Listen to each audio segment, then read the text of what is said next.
Okay, सो taxation paper, थोड़ा ही paper pattern एक just मोटा मोटा बता देता हूँ। इस पेपर में जैसे मैंने बोला कि दो पार्ट आपके आएंगे, एक होगा डायरेक्ट टैक्स और दूसरा है indirect tax which includes GST also. Weightage जो दिया गया इसमें 50% और इनडायरेक्ट टैक्स के लिए भी 50%।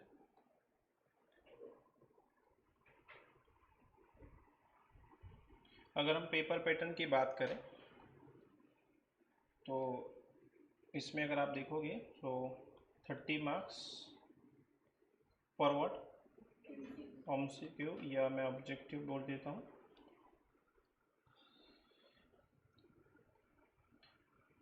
एमसीक्यू आता है इसमें, जिसमें आपको 4 ऑप्शंस दिए जाएंगे और उसमें से आपको एक सिलेक्ट करना है। So it will be for 30 marks, mostly it are coming for 2 marks each. ठीक है, तो 2 मार्क के लिए एक आता है, इसलिए कई बार उसमें थोड़ा कैलकुलेशन भी करना पड़ेगा, स्ट्रेट फॉरवर्ड उसमें आंसर नहीं आएगा। तो 2 मार्क्स के लिए ऑब्वियसली कुछ ना कुछ तो थोड़ा बहुत कहीं ना कहीं working as well as some calculations you have to make. So it is for 30 marks. 30 marks के लिए ऑलमोस्ट पकड़ लो 15 मार्क जो क्वेश्चंस आएंगे, इसमें कोई आपको एडिशनल क्वेश्चन नहीं रहेगा, ऑप्शनल कुछ भी नहीं रहेगा, पूरे 15 मार्क्स। और ये कंपलसरी क्वेश्चन होता है, आपको सॉल्व ही करना पड़ता है। तो इसमें जो भी एमसीक्यू आते हैं, मान लो इसमें कहीं गलती हो जाती है हमसे, so whether there is a negative marking. जैसे फाउंडेशन में नेगेटिव मार्किंग है, हाँ ठीक है, तो वो नेगेटिव मार्किंग इसलिए रखा है कि कोई बच्चा ऐसा ना हो कि पूरा पेपर तुक्का लगा दे और सही जो आए गलत तो छोड़ दिए, सही आके भी वो पास हो जाए, थोड़ा बहुत जो आया होगा गलती से। इसलिए वहाँ पे नेगेटिव मार्किंग रखा हुआ है, डराने के लिए बच्चों को कि जो आ रहा है उतना ही सॉल्व करो।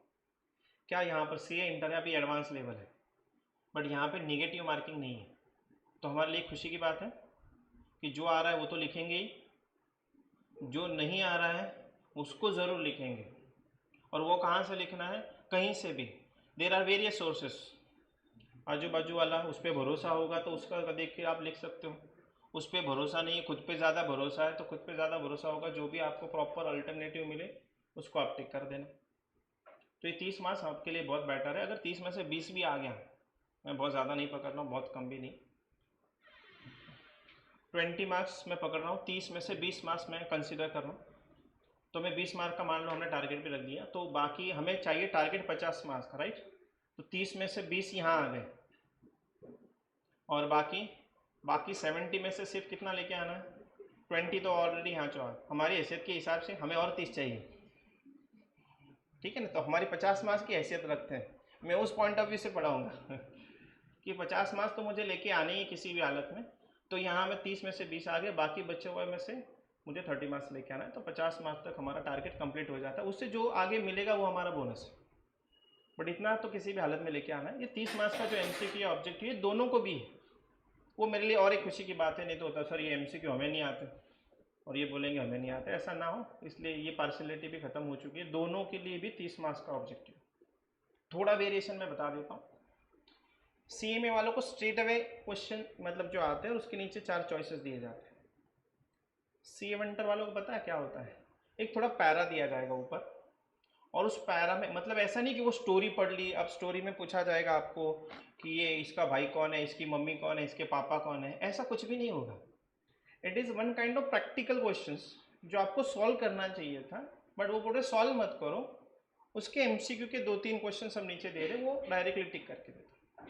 तो it is one kind of solving, but ठीक है, मेरे हिसाब से वो एक अच्छी बात है। अच्छा, ओवरऑल मुझे बता दो एमसीक्यू अच्छा है या बुरा है? अच्छे वाले हाथ लोग ऊपर करो, जिनको लग रहा है वो अच्छा है। हाँ, एक हाथ तो ऊपर आ गया, बाकी लोगों का क्या,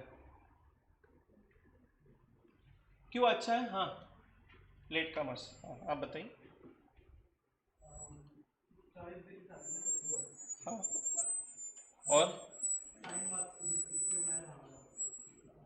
लिखना नहीं पड़ता, आलसी लोग हैं और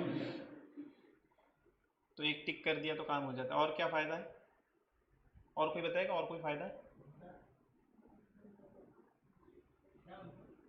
तुक्का लगा सकते, एक सबसे बड़ा फायदा उन्होंने बता दिया अपने हिसाब से।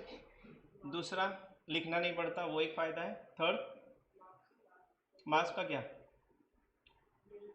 मिलते हैं, मतलब अगर आपने सही चॉइस किया होगा तो 2 में से 2 पूरे आ जाएंगे। ऐसा तो नहीं सोचेगा अरे अच्छा अच्छे से टिक नहीं किया उसने, आधे तक ही पहुंच गया, थोड़ा लंबा लाइन खींचना चाहिए था तो मैं आधा मार्क कर देता हूँ, ऐसा तो नहीं होगा। या जहाँ पे OMR मार्किंग शीट होगी वहाँ पे OMR से आपको सर्कल करना है, तो I think out of mark आ जाते हैं। अच्छा, नुकसान क्या है? हाँ, जो डिस्क्रिप्टिव पैरा है, तो हमारा बीकॉम का जो नॉलेज है भरा पड़ा हुआ दिमाग में कि सर आप सिर्फ एक वर्ड बता दो बस हो गया मेरा काम, पूरा पेज भर के लिख सकता हूँ। इतना ज्ञान मेरे पास आ चुका है बचपन से लेकर आज तक, तो वर्ड अगर मैंने कभी सुना भी नहीं हुआ है तो भी मैं उसके ऊपर एक पेज भर के लिख सकता हूँ, इतनी क्रिएटिविटी मेरे पास है। तो ऐसा अगर आप एग्जाम में भी करते हो कि कोई डिस्क्रिप्टिव आ गया, explain what is the text, sir बहुत बढ़िया, 4 पेजेस लिख पाऊंगा मैं इसके ऊपर, तो मैं हर बार निर्मला ताई को देखता हूँ। तो मान लो उसमें अगर आपने कुछ लिख दिया उस टेक्स्ट के वर्ड से 2-3 पेजेस, तो अजरा जैसे बोल रहे हैं सर 4 मार्क का अगर वो क्वेश्चन है तो जो एग्जामिनर है वो कम से कम 1-1.5 मार्क दे देगा, राइट, या 2 दे देगा। कुछ बिल्कुल पसंद नहीं आया फिर भी इतना बड़ा लिखा है तो उसको ही शर्म आ जाएगी, चलो कम से कम मैं 1 मार्क तो दे देता हूँ। बट ये डिस्क्रिप्टिव के साथ होगा, ये MCQ के साथ होगा क्या ऐसा कि गलत लिखा है? नहीं नहीं यार, बच्चा अच्छा लग रहा है, पता नहीं उसको कहाँ से ऐसा लगा कि बच्चा अच्छा लग रहा है, क्योंकि पेपर पे तो फोटो आपका नहीं होता है, पर फिर भी उसको ऐसा महसूस हुआ कि अच्छा लग रहा है तो कुछ दे देता हूँ। तो कुछ दे पाएगा क्या? नहीं, चाह कर भी वो दे नहीं सकता। अगर गलत आंसर अगर आपने टिक किया हुआ है तो आपको 0 ही मिलेगी। कोई बोलेगा सर मेरे पास एक दिमाग है, मैं सारे टिक कर देता हूँ, ऑल ऑप्शंस, कुछ तो सही रहेगा उसमें से, ABCD एवरीथिंग, उसको जो उठाना होगा उठा लेगा उसमें से, whether will get the marks। Sir मेरा सही आंसर है ना कहीं छुपा हुआ है उसमें, पाव तो दे दो उसमें से 0.25, ऐसा कुछ, ऐसा भी कुछ नहीं मिलेगा आपको। एक ही आंसर लिखना है, 2 भी लिखा तो भी आपको 0 मिलेगा। तो आपको एक ही लिखना है, सही होगा तो 2 मार्क्स पूरे मिलेंगे और अगर वो गलत होगा तो डायरेक्टली 0 मिलेगा। तो वो एक थोड़ा सा निगेटिव साइड है, बट एक निगेटिव मार्किंग नहीं है, वो बहुत अच्छी चीज़ है। चलो गलत भी आ गया तो कोई बात नहीं, उसका मार्क्स चला गया, बाकी के तो एज इट इज़ रहेंगे। तो आपको ध्यान रखना है। तो शायद आपको ये खुद को पता भी चल गया होगा कि MCQ या ये जो भी ऑब्जेक्टिव हमें छोड़ना नहीं किसी भी हालत में। कंपलसरी जो भी आ रहा है आपको 15 मार्क्स के अच्छे से आ रहा है वो लिखो और बाकी 15 मार्क्स तुक्के लगा दो। 15 में से 5-6 मार्क्स तो आ ही जाएंगे, 100% आ जाएंगे। जैसे लगाना वैसे लगा दो, कुछ भी दिमाग लगाओ, आपको 15 में से तो 5 आने ही हैं आपको। सो ये हमारे लिए अच्छी बात है। बाकी 70 मार्क्स का क्या बचता है, एंड जो भी है डिस्क्रिप्टिव या थोड़ा प्रैक्टिकल आ जाता है, और इसमें कॉम्बिनेशन है लाइक से GST एंड इनकम टैक्स दोनों भी आएगा। तो कॉम्बिनेशन थोड़ा सा पेपर पैटर्न यहाँ वहाँ है, बट ऑलमोस्ट ये स्ट्रक्चर है। देखो अब MCQ के लिए आपको जैसे पता होगा, और एक मैं बताऊंगा, MCQ बहुत इन डेप्थ लेवल जाकर पूछा जाता है, किसी कोने में से क्वेश्चन उठाएंगे और वो आपको पूछेंगे, तो इसलिए आपको पढ़ते समय भी बहुत डिटेल में इन डेप्थ में पढ़ना होगा, ऐसे मोटा मोटा नहीं आएगा। हाँ, what kind of taxes in India, direct indirect, ये बीकॉम वाला हो गया। यहाँ पे ऐसा सवाल कभी नहीं पूछा, हाँ बेसिक्स पे ज़रूर पूछेंगे, बट जो बेसिक्स इंपॉर्टेंट है उसी के ऊपर पूछा जाएगा। तो बहुत सिंपल क्वेश्चंस एक्सपेक्ट मत करना, हो सकता है पूरे पेपर में से 10-12 मार्क्स के क्वेश्चन ऐसे आ जाए कि जो बहुत ईजी होंगे। काफ़ी लोग पूछते हैं सर मैंने फर्स्ट अटेम्प्ट दिया 140 लेके आ गया आउट ऑफ 400, मैं बहुत होशियार हूँ। बेटा 130, 135, 140, मतलब मेरा मानना है 30-35%, ये तो कभी भी आ सकते हैं। मतलब अगर आपको मैंने और 15-20 दिनों के बाद या 1 महीने के बाद उठा के आपको एग्जाम में बिठा दिया तो भी आप 30-35% लेके आ जाओगे, क्योंकि ऑप्शन के साथ 122, 125 इतना मार्क्स का क्वेश्चन होता है, उसमें से थोड़ा बहुत तो आप लिख के ही आ जाओगे। तो 25-30 तो आपको वैसे भी आने वाले, शायद आज भी आ जाएंगे। जो ऊपर की मेहनत है ना, जो हमारी जो मेहनत है ऊपर के 15-20 मार्क्स के लिए, आपने कई बार बच्चों को देखा होगा, आपके फ्रेंड्स फाउंडेशन वाले हर बार 160, 170, 180 ऐसे 2-2, 3-3 अटेम्प्ट दे देते हैं, बहुत मुश्किल। आपने सिर्फ 20 मार्क्स से चूक गया, अरे बेटा वही इंपॉर्टेंट है। तो ऐसा मत सोचना है मेरे को 180 आ गए, नहीं, आपका जो पूरा स्टडी है ये सब दिखाई देता है 160 से ऊपर। तो मेरा तो मानना है कि अगर आपको फाउंडेशन 40% से नीचे है या 35% से नीचे है तो आपका पास होना बहुत मुश्किल है। मतलब आपने पढ़ाई नहीं किया था इन शॉर्ट। अगर आपने पढ़ाई किया हुआ है, अच्छे से किया हुआ है, तो आपको कम से कम 40% से अबव तो होनी ही चाहिए, तो शायद आप अगले अटेम्प्ट में पास हो सकते हो। 40 के नीचे तो मतलब वो तो नॉर्मल आपके मार्क्स है, उसमें कोई बड़ी बात नहीं है। ठीक है, तो ये रहा paper pattern. By the time मैं एक्सप्लेन कर दूंगा। For the amendment don't worry, अभी ये इसमें जो है उस हिसाब से चलते हैं जब तक नोटिफिकेशन इंस्टीट्यूट के नहीं आ जाते। Will think about that. जैसे कि अभी जो आया था स्लैब रेट, उसको अभी थोड़ा साइड में रखेंगे। If it is applicable then will think of. ठीक है, तो थियरी या लॉजिक वही रहता है। ठीक है, अगर आपको ओरिजिनल चीज़ विथ लॉजिक अगर आपको समझ में आ गई है तो अमेंडमेंट वाली चीज़ क्या होता है, सिर्फ रेट बदल जाता है।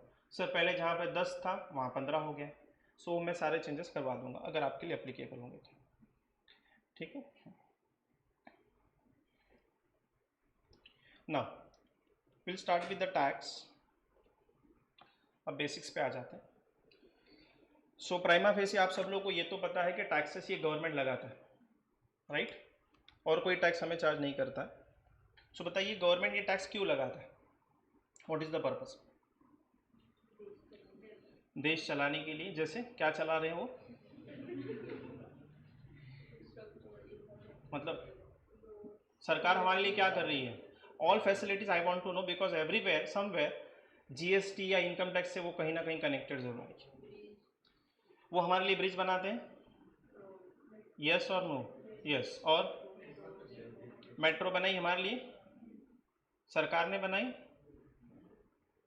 बट ठीक है, फिर ये क्लास भी बनाया सरकार ने, क्यों? लेकिन क्लास तो सरकार का है, तो आपको क्यों नहीं लग रहा ये सरकारी काम है हम जो पढ़ा रहे हो? क्यों नहीं लग रहा? ये सरकारी काम ही है, देश सेवा कर रहे हैं हम।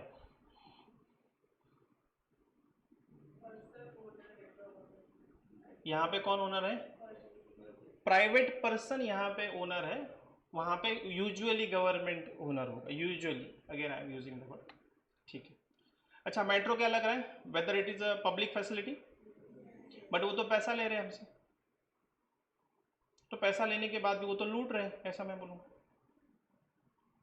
फिर भी आपको क्यों बोलोगे वो फैसिलिटी है मेट्रो, कि मेट्रो में हम ट्रैवल कर सकते हैं, but the metro is charging very nominal amount. कितना रुपया लेते हैं? 15 रुपये ना, यहाँ से शिवाजी नगर वन वे कितना है? 30 रुपीज़। ठीक है, चलो 30 रुपये पकड़ लेता हूँ। तो यहाँ से वहाँ पे शिवाजी नगर तक जाने का 30 रुपये लेते हैं, मस्त एसी में बैठ के आप टनल में, कभी ऊपर कभी नीचे कभी बीच में, ऐसा मेट्रो हवा में आपको लेके जाती है। हमारी मेट्रो ऐसी ही है, एक लाइन से जाती ही नहीं है। तो 30 रुपये में इतना सारा इंटरटेनमेंट भी मिल रहा है, एसी की हवा मिल रही है, तो कम पैसे में आपको अच्छी फैसिलिटी दी जा रही है। तो इसलिए मैं बोलूँगा this is the public welfare और पब्लिक सर्विस। ट्रेन वो तो 5 रुपये में लेके जाते, भले आप लटकते हुए जाओ, बट हम लेके तो जरूर जाएंगे आपको। तो 5 रुपये में लेके जा रहे हैं, that is also a service from a government because it is provided eight a very nominal cost. शिक्षा जिसे एजुकेशन है वो देता है गवर्नमेंट। जैसे हमारे यहाँ पे पीसीएमसी की स्कूल्स है, नगर पालिका, कोई है? क्यों नहीं? उसमें कोई ऐसी बुरी बात नहीं, अच्छी बात। जिला जेडपी वाला कोई है? जिला परिषद? अरे गरीब बच्चा एक भी नहीं नजर आ रहा, मतलब मैं गरीब नहीं बोलूँगा, नो बड़ी। ठीक है, तो अच्छे प्राइवेट स्कूल में से आप पढ़ के आए हुए, होपफुली आप सब लोग टैलेंटेड हो। अजम्पशन तो करना पड़ेगा, विच इज सुटेबल अजम्पशन, कि अच्छे स्कूल में पढ़ के आए हुए मतलब सब लोग टैलेंटेड ही होंगे। ठीक है, कोई बात नहीं। अच्छा आपकी स्कूल क्या लगता है, whether it is providing a good services at a very nominal cost? तो उसमें भी अगर आपने देखा the few schools are granted, granted colleges या ग्रांटेड स्कूल्स होते हैं, वहाँ पे फीस भी नॉमिनल होती है, बहुत नॉमिनल नहीं, बट 10, 12, 15 हज़ार रुपये। वहाँ पे भी अच्छा आपको इंफ्रास्ट्रक्चर दिया जाता है। तो वहाँ पे क्या होता है, the government is giving some payments to the faculties, थोड़ा बहुत वहाँ पे आपको सब्सिडी वगैरह भी मिलती है। तो वहाँ पे ग्रांटेड कॉलेजेस में फीस कम होती है, तो वहाँ पे हम बोलेंगे एक तरह से सरकार से ही हमें हेल्प मिल रही है। और जो प्राइवेट होते हैं प्योरली प्राइवेट, वो तो पूरे लूट ही लेते हैं हमें, लास्ट में तो कुछ बचता ही नहीं। ऐसा लगता है कि 15 लाख रुपए, मतलब फर्स्ट स्टैंडर्ड से लेकर आपका बीकॉम होने तक 15 लाख रुपए तो चले जाते हैं आज के सिनारियो में। 15 लाख रुपए खर्च करके कमाया क्या, ये आखिर तक पता नहीं चलता है कि मेरे पास ज्ञान कहाँ से आया, क्योंकि सर तो बोलते रहे तुम तो पूरे पागल हो, तुम्हें कुछ भी नहीं आता। मैथ्स में पता चल गया होगा आपको कि सच में हमने जो 10 साल 12 साल जो मैथ्स पढ़ा, तो आखिर में तो कुछ आ ही नहीं रहा। तो ये पूरे 15 लाख रुपए खर्चे का कमाल है। ठीक है, तो ये फैसिलिटी हम बोल सकते हैं। देन मेडिकल, सरकार की तरफ से सोचो क्या मेडिकल फैसिलिटी दी जाती है। Government hospitals, whether any government hospital is near to us, इस क्लास के नियर बाय में गवर्नमेंट हॉस्पिटल्स। अरे उतना ज्ञान तो रखो, भले अंदर नहीं जाएंगे, बाहर से तो देख सकते हो आप, कोई दिक्कत नहीं है। वाई सी हम बहुत दूर लेके चले गए, यहाँ पे आकुर्डी में है ना, आकुर्डीतला कुटे हॉस्पिटल जिसको नाम दिया गया है, वो एक स्कूल आई थिंक कैम्ब्रिज ना, उसके एग्जैक्टली बगल में एक बड़ा अच्छा खासा बनाया गया हॉस्पिटल है। वो प्योरली नगर पालिका मतलब गवर्नमेंट का हॉस्पिटल है। ससून बहुत फेमस, जिंदा लोग अंदर जाते हैं, पहले ऐसे बोला जाता सिर्फ इनकमिंग है वहाँ पे जिंदा लोगों का, जिंदा वापस नहीं आता है। अब ऐसा नहीं होता है, अब टेक्नोलॉजी बदल गई, आपको जिंदा भेजते हैं घर पे आराम से अच्छे से भेजते हैं, ऐसा कुछ प्रॉब्लम नहीं आता। तो ये गवर्नमेंट हॉस्पिटल्स है where you get the various facility at a nominal cost. अगर आप वहाँ पे जाके सिर्फ एक बार जाके आ जाना, भले ट्रीटमेंट मत लेना, देखना तो अंदर का माहौल कैसा है। कुटे हॉस्पिटल यहाँ का, कि वहाँ पे जाओगे केस पेपर लोगे, 2-5 रुपये का केस पेपर होगा, फिर लाइन में खड़े हो जाना। आप देखो इंफ्रा वो भी बढ़िया है, मशीनरीज भी बहुत अच्छी है, तो वहाँ पे आपका MRI स्कैनिंग जॉरॉक्स जो कुछ भी होगा बॉडी का पूरा सब करवा के देते हैं वहाँ पे, और आपको पैसा भी बहुत कम लेंगे, 50, 100, 200 रुपये में आपका हो जाएगा। ठीक है, तो this is the again the facility from the government. जहाँ पर प्राइवेट में आपको 1000 रुपये लिए जाएंगे बेसिक कंसल्टेशन की, वहाँ पे वो 5 रुपये में काम हो जाता है। अपार्ट फ्रॉम दिस, रोड हो गया, ब्रिज हो गया, एजुकेशन हो गया, मेडिकल फील्ड हो गया, और कोई फ़ायदा गवर्नमेंट की तरफ से, रोड्स हो गए,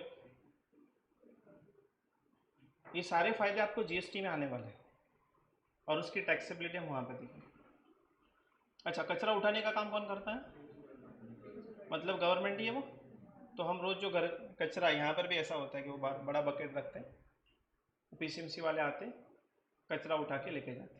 इवन जो कचरे का डब्बा भी है, शायद काफ़ी लोगों के घर में होगा, वो एक वाइट कलर का है और दूसरा ग्रीन ब्लू, ऐसा कुछ तो कॉम्बिनेशन है, वो भी गवर्नमेंट की तरफ से दिया है, तो वो भी उन्हीं की मेहरबानी है, कचरे का डब्बा। फिर अभी एक स्कीम आई है 2 महीनों से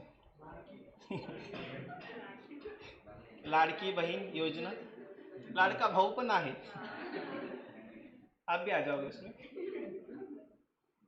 तो महिलाओं को हर महीने 1500 रुपये देने का उन्होंने वादा किया। तो आप फॉर्म भर दोगे, अगर आपका फॉर्म अप्रूव हो गया, some criteria is there, documentation होगा, अलाउ नहीं है आपको, थोड़ा रह गया होगा, आप पहुंचने तक तो स्कीम बंद हो जाएगी तब तक।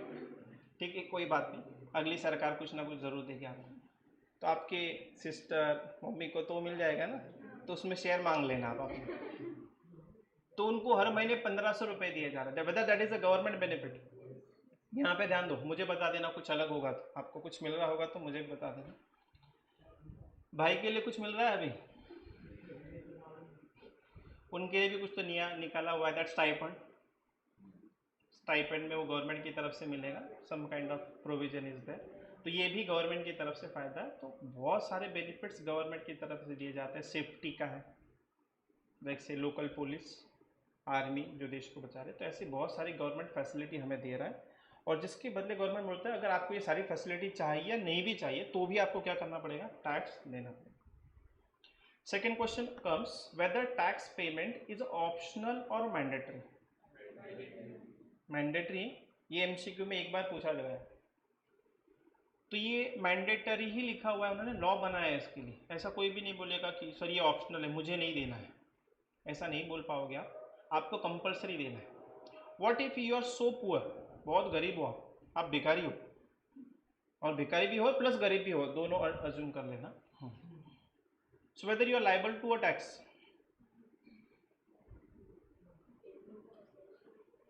कोई भी टैक्स, मैं अभी किसी भी टैक्स पे मैंने जंप नहीं किया कि वो डायरेक्ट होगा या इनडायरेक्ट होगा। आप मुझे सिर्फ बता दीजिए whether you are liable to pay a tax. आप गरीब हो, भिखारी भी हो, देना पड़ेगा, ठीक है। तो शायद कोई कोई टैक्स से आप बच जाओगे, बट जीएसटी से आप नहीं बच पाओगे। कैसे सर, भिखारी कब जीएसटी देगा, उसको तो फुल फॉर्म भी पता नहीं होगा। तो एक सिंपल चीज़ है, जैसे कि आप कैसे स्टार बाज़ार में वगैरह गए होंगे, शॉपिंग मॉल में, जहाँ पे प्रॉपर बिल मिल रहा है, इसलिए मैं वहाँ पे लेके जाता हूँ कि वहाँ पर आपने 10 रुपये का कैडबरी भी लिया है, कैडबरी इतना होता है, बिल इतना लंबा चौड़ा वो निकाल के दे देंगे। उसमें होता है क्या, व्हाट द कैलकुलेशन इज, 9.5 रुपये कैडबरी के और 50 पैसे जीएसटी के, एक रफली कैलकुलेशन। तो आपने उस कैडबरी को खरीद लिया, तो इनडायरेक्टली वो दुकानदार आपसे 9.5 रुपये किस चीज़ के ले रहा है, चॉकलेट के, और 50 पैसे किस चीज़ के लिए उसने, टैक्स के, जीएसटी की। तो indirectly we have paid the 50 paisa as a GST. हमारे पीछे वो गरीब खड़ा हुआ है, वो आ गया, वो बोला वही सेम चॉकलेट चाहिए मुझे 10 रुपये वाली।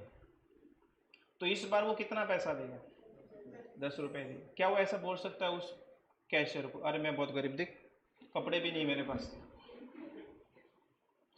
तो मुझे वो 9.5 रुपये में ही चॉकलेट देना, ऐसा होगा क्या, नहीं है। So this is one of the example where you can see the tax structure will be the same under the GST part irrespective of any person, चाहे अमीर हो या गरीब।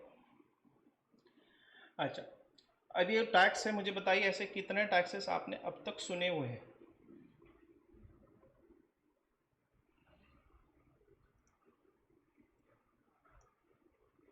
चलो, जो भी टैक्स आपने कहीं ना कहीं पहले सुना होगा वो वाला बता दीजिए।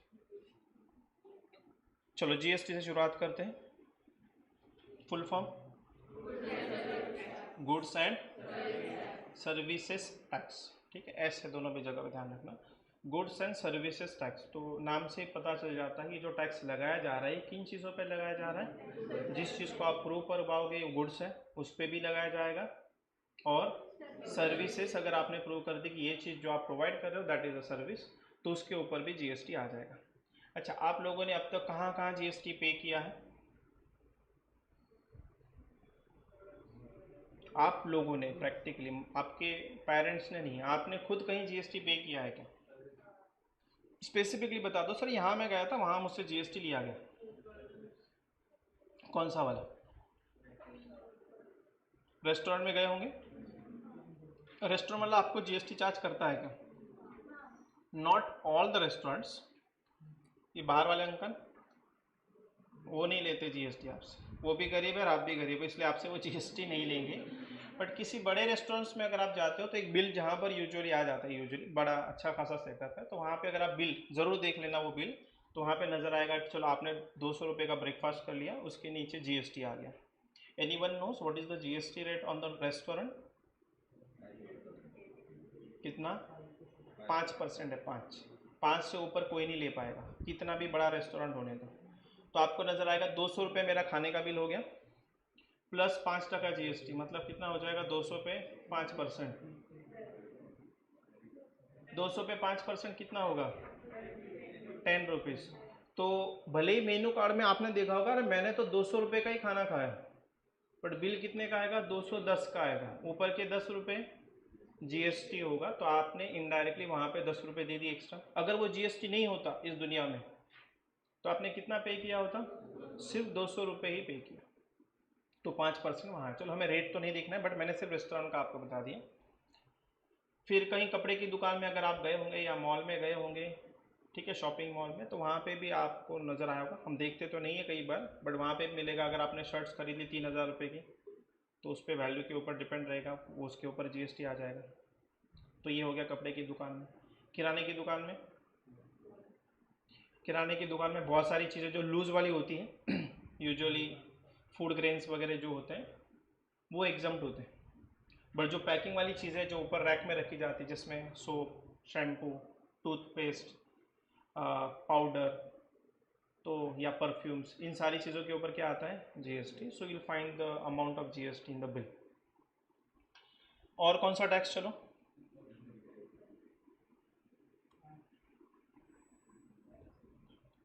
वैट फुल फॉर्म,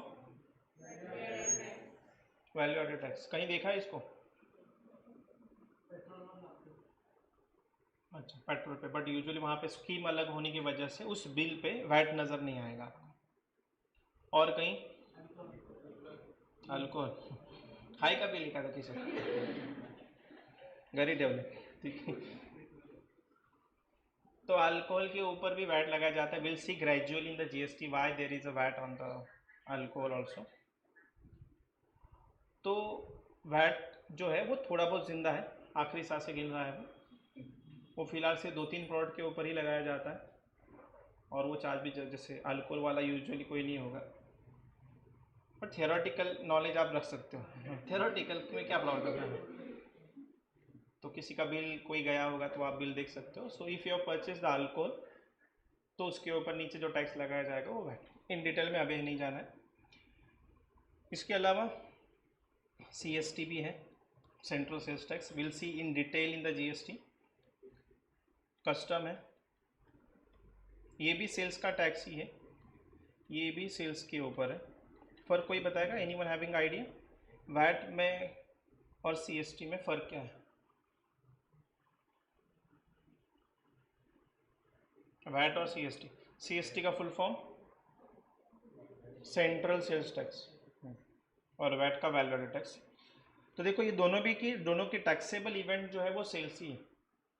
मैं शायद फिर से GST में ही पूछ लूँगा आपसे, अभी मैं शायद बता दूँ आपको। वैट में भी सेल करोगे तो GST आएगा, वैट आएगा सॉरी, और CST में भी सेल करने से ही CST आता है, टैक्स है। फ़र्क इतना है, अगर आप विद इन अ स्टेट बेच रहे हो कुछ, जैसे दारू लिखकर मैंने निगड़ी से निगड़ी में ही बेच दी, तो कौन सा tax? With in a state he, state मतलब महाराष्ट्र। अच्छा, पुणे से मुंबई ये विद इन स्टेट है तो वैट ही लगेगा। लेकिन मान लो अगर मैं स्टेट के बाहर चला गया, which is called as inter state, मतलब स्टेट के बाहर, तो मान लो मुझे गुजरात से ऑर्डर आ गया कि एक बॉटल भेज दो बैक पाइपर, उतना एक ही ब्रँड में जानता हूँ तुम्हाला भरपूर माहीत असतं बॅड वगैरह आता, तो वो मुझे यहाँ से कहाँ भेजना है? गुजरात भेजना है। So whether this transaction is within the state? No. Inter state हम बोल सकते हैं कि महाराष्ट्र से ये ट्रांजैक्शन गुजरात में जा रहा है, या राजस्थान से मुझे ऑर्डर आया, या केरला से ऑर्डर आया, तो मैं स्टेट के बाहर जाके उसे बेच रहा हूँ, तो इसके ऊपर CST लगाया जाता है। डोंट वरी, इसको हम डिटेल में देखेंगे, अभी सिर्फ लिख लो, इसको अभी बहुत ज़्यादा याद नहीं रखना है। कस्टम के बारे में कोई बताएगा कि कस्टम ड्यूटी कब लगाई जाती है? हाँ, ये तो हम स्टेट के बाहर गए थे ऊपर वाले केस में। अगर आप इंडिया के बाहर से कुछ लेके आते हो या इंडिया के बाहर कुछ आप भेज रहे हो, तो उस केस में लगाया जाता है कस्टम। सो कस्टम ड्यूटी, जैसे आजकल तो बहुत इजी हो गया है, सो मेनी क्लॉथ्स, कपड़े, जूते आपके इंडिया के बाहर से आते हैं, इम्पोर्टेड वगैरह दुकानें होती हैं। हमारा जो क्रूड ऑयल है मैक्सिमम यू कैन से, जिससे हम पेट्रोल डीजल वगैरह जो एक्सट्रैक्ट करते हैं, दैट क्रूड ऑयल इज, ये मैक्सिमम पार्ट ये भी क्या होता है? इम्पोर्ट होता है। तो इसके ऊपर भी कौन सी ड्यूटी लगाई जाती है? Custom duty. Now will come to the other income. Income tax के ऊपर आते हैं, इसको हम डिटेल्ड में, बहुत डिटेल में हम GST में देखेंगे।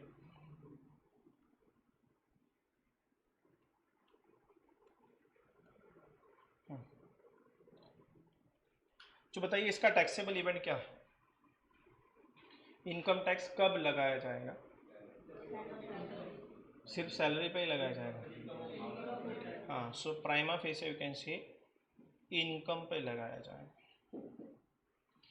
टैक्सेबल इवेंट क्या है? If you earn the income there will be a tax.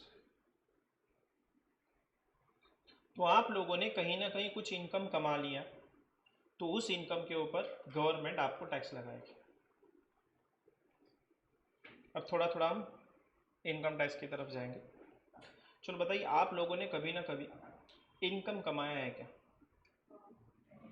कुछ ना कुछ थोड़ा बहुत इनकम, अपने खून पसीने की कमाई या टैलेंट की कमाई, उसको इनकम ही कहा जाता है। ये साजरा क्या कमाया?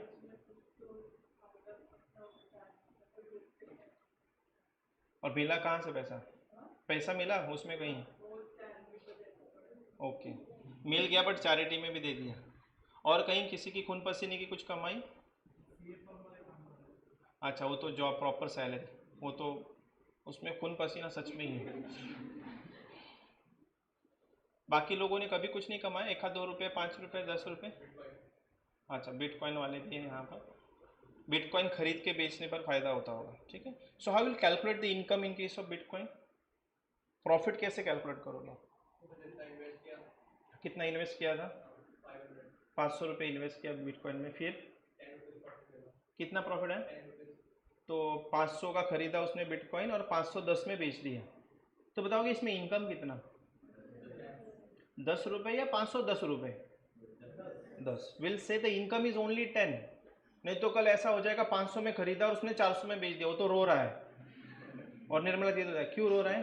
मैडम मैंने बिटकॉइन बेच दिया 400 में। अच्छा, एक काम कर, टैक्स भर दे तू 400 का। तो 400 रुपये मेरा इनकम नहीं हो सकता। बोलेगा मैडम लॉस हुआ है। नहीं नहीं, रहने दे, फिर भी टैक्स भर। ये गलत कैलकुलेशन हो जाएगा। तो बोलेगा सर, वो मैडम बोलेगा आपका दिमाग थोड़ा साइड में रखिए, आपके पास लॉजिक नाम की चीज़ नहीं है। तो मेरी बात सुनिए, एक कॉमन सेंस है। एक चीज़ मैंने, कुछ भी होने दो, बिटकॉइन हो ना तो कुछ भी चीज़ हो, 500 में मैंने खरीदी है और 510 में मैंने बेची है, तो मेरा मुनाफा या प्रॉफिट या आप जो भी नाम दोगे, फायदा कितने का हुआ है? सिर्फ 10 रुपये का ही फायदा। दिस कॉमन सेंस, तो उसको ही इनकम कहा जाएगा। अगर आप 510 में बेच रहे हो, इसका मतलब ये नहीं कि 510 रुपये आपका इनकम है। Only 10 rupees would be treated as a income. ये कॉमन सेंस। तो इसने तो 10 रुपये कमा लिए। वैसे सेम शेयर्स में, सिक्योरिटीज़ में मैं एक चीज़ पकड़ लेता हूँ। बाकी लोग, गर्ल्स, 10-5 रुपये कभी? आप मम्मी से भी कमाते हो, मम्मी क्या लेकर आना है? दूध लेके आना। एक काम कर, कितना होता है? 72 रुपीज़ 1 लीटर, तो 80 रुपये दे, 8 रुपये वापस नहीं मिलेंगे, वो मेरा कमीशन। होता होगा ना ऐसा कहीं ना कहीं। 8 रुपये वापस देते हो क्या ऊपर वाले? काफ़ी लोग तो 28 रुपये ऊपर के गायब कर देंगे 100 में से, कि 100 रुपये दे तभी मैं दूध लेके आऊँगी। वैसे तो मेरी हैसियत बहुत बड़ी है, बट फिर भी मैं लेकर आ रही हूँ दूध। तो ये हो गया आपका 1 लीटर का 72 रुपीज़, बाकी मेरा। तो ये जो बाकी मेरा है वो आपका इनकम है, that is also treated as income. तो बहुत छोटी छोटी चीज़ों में इनकम है। तो ऐसे बहुत सारे कमाए होंगे। कई बार हमारे घर में मेहमान आते हैं, बचपन में आप छोटे होंगे, वो मेहमान जाते जाते पूछते बेटा तेरा नाम क्या है? हम नाम भी बताते हैं और एक गाना भी सुन के बता देते हैं, गाना अच्छा वाला पोएम। सिर्फ नाम बताया तो 50 रुपये मिलते हैं, और पूरा गाना गा लिया तो कभी कभी अगर बड़े दिल वाला मेहमान होगा तो 500 की नोट भी रख के चला जाता है। वो हमारे लिए क्या है? वो आपके लिए income. This is the real income, जिसको निर्मला ताई चाहती है कि मैं टैक्स कर दूँ, बट वो देखेंगे टैक्स कैसा आएगा, but this is your income. So this is the income criteria. और आगे जाना है हमें। कई बार ऐसा होता है क्लास में, आगे आपका नाम? स्नेहा। हाँ, तो स्नेहा को मान लो अभी वो घर पे जाने वाली थी, तो उसने चेक किया तो उसके पास पर्स नहीं, का पर्स घर पे भूल गई, और मोबाइल में रिचार्ज नहीं है, और उसको रिक्शा से घर पे जाना है। अब पैसे नहीं है तो वो क्या करेगी? राधा बोले राधा 100 रुपये दे देना। हाँ ठीक है, हे घे 100 रुपये असणार तिच्याकडे। 100 रुपये वो उसको दे देगी। अब ये इसका इनकम है क्या? 100 रुपये, बता दीजिए। मैं एक जनरली पूछ रहा हूँ, कंसेप्ट तो हम देखेंगे, बट आपका हम लॉजिक डेवलप कर रहे हैं। Whether 100 rupees is your income? क्यों नहीं? बाद में पे करना है, ऐसा सोचा भी है आपने कि देना भी है। तो 100 रुपये में आज उसे क्या बोलूँगा? अगर आप अकाउंटिंग के हिसाब से सोचोगे तो उस 100 रुपीज़ को क्या माना जाएगा? यस, अब किसी ने तो बोला उसको टेम्पररी पैसा लिया, उसको क्या कहा जाएगा? लोन, जिसको आपको वापस रिपे करना है। तो फिलहाल मैं उसको लोन रखूँगा। और जो P&L बैलेंस शीट में कहाँ लिखा जाएगा? अगर आप सोच रहे हो इसका अकाउंटिंग, बैलेंस शीट में कौन सी साइड में? लाइबिलिटी साइड में। Sure, under the unsecured loan, बराबर क्या? उसकी एंट्री क्या होती बताइए ज़रा एक बार, ऐसा थोड़ा टेस्ट कर लेता हूँ। 15 लाख रुपए आपने स्पेंड किए, जब उसने कैश दिया, उसको कैश में दिया पैसा, cash account debit to to loan, या लोन फ्रॉम राधा, ऐसा मैं नाम दे दूँगा। कैश यहाँ पे बढ़ गया, बैलेंस शीट में कैश बढ़ जाएगा, और यहाँ पे क्या बढ़ जाएगा, लोन भी बढ़ जाएगा। तो यहाँ पे 100 रुपये से बढ़ गया, यहाँ पे 100 रुपये से बढ़ गया, balance sheet as it is रह गया। और जब आप उसे वापस कर दोगे अगले दिन, तब क्या होगा, फिर से वो कैश में ही मान लो देने वाली, अगले दिन वो फिर से वही नोट लेके आ गई, या दूसरा वाला 100 का नोट लेके आ गई। अब reverse entry, now loan account debit to set, फिर से हमारी बैलेंस शीट या जो लाइबिलिटी साइड दोनों भी 100 रुपये से कम हो जाएगी। So whether this 100 rupees would be treated as income, नहीं होगा। टेक अनदर सिनारियो, आपका ना, अच्छा श्रेया, मान लो श्रेया भी अंदर बैठी हुई, क्लास छूट गया, सब लोग बाहर चले गए, और उसको वहीं बाजू में 500 की नोट मिल गई। हाँ श्रेया, किसी ने दिया नहीं, आपके वहाँ पे मिल गया, आपको नीचे पड़ा हुआ था वो भी, तो आपने पूरी मेहनत की, खून पसीना कवा के नीचे से वो 500 रुपये का नोट उठा लिया, और आपके हाथ में अभी वो नोट है। Weather this is a income. हाँ श्रेया, इनकम है क्या, भगवान ने भेजे होंगे शायद आपको, इनकम है का, तो मिला है ना। Yes, what is others opinion, कोई बताएगा। ये 100 ऐसे 500 रुपया नोट आपको वहाँ पे मिल गया नीचे, तो क्या ये इनकम है, कोई बोल रहा है यस।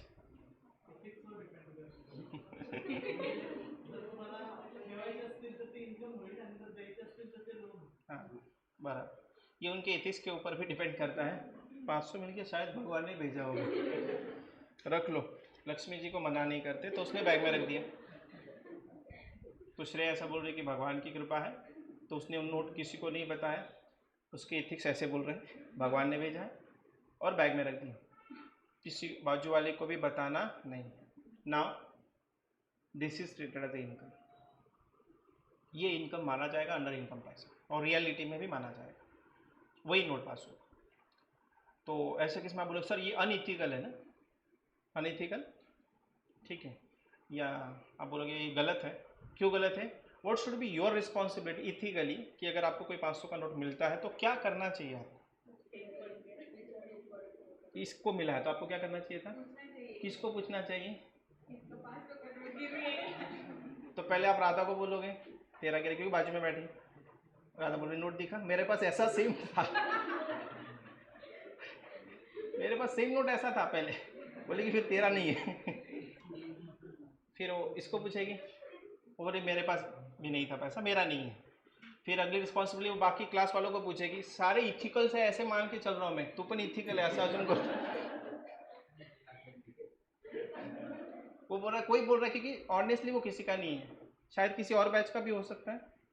फिर अगली रिस्पॉन्सिबिलिटी हर बैच में जाके आपको पूछना नहीं है, अगली रिस्पॉन्सिबिलिटी मेरे पास आना है और बोलना है कि सर ये 500 रुपये नोट शायद किसी का गिरा होगा, आपका तो नहीं होगा वो, बट किसी जिसका भी होगा उस तक पहुंचा दीजिए, तो वो मेरे पास आ जाएगा।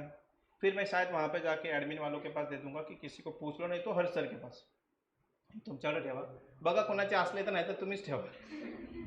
तो वो भी इथिकल ऐसा मान के चल रहे हैं, तो वो अनाउंस कर दे सारे क्लासेस में, किसी का 500 का नोट छूट गया है या नहीं, मैसेज कर देंगे, तो जो भी जेन्युइन होगा वो, अगर 4 लोग आ गए तो दिक्कत आ जाएगी। तो फाउंडेशन के बच्चों को कुछ नहीं बोल सकते, तो फिर थोड़ी सी प्रॉब्लम आ जाएगी, फिर नंबर पूछा जाएगा, नंबर वगैरह बता दें, तो उसको कैसे ट्रैक करना that is another story, but एक ही बच्चा मान को आ गया तो उसको हम वापस कर देंगे, तो फाइनली वो जिसका पैसा था उसके पास वो पहुँच गया।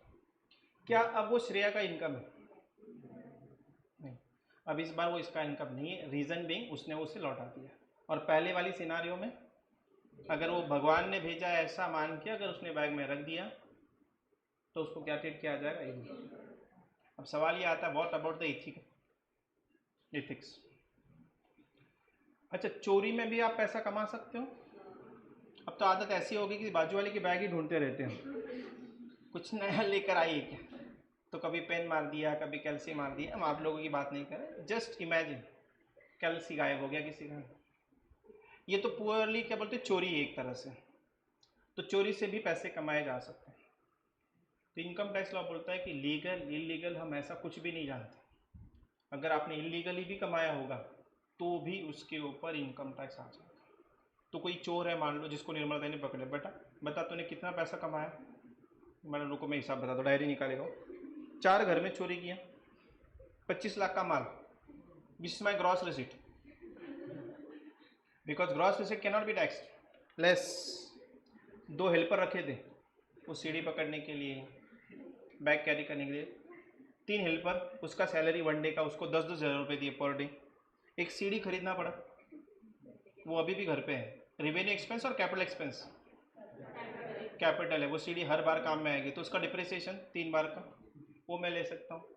फिर मैं कैब से आया था ओला से, खुद की गाड़ी क्यों लाऊंगा, तो मैं ओला से आया था, चोरी किया और फिर ओला से ही घर पे गया, तो ओला के जो चार्जेस है मेरे, that is also my expenses, वो भी माइनस हो जाएगा।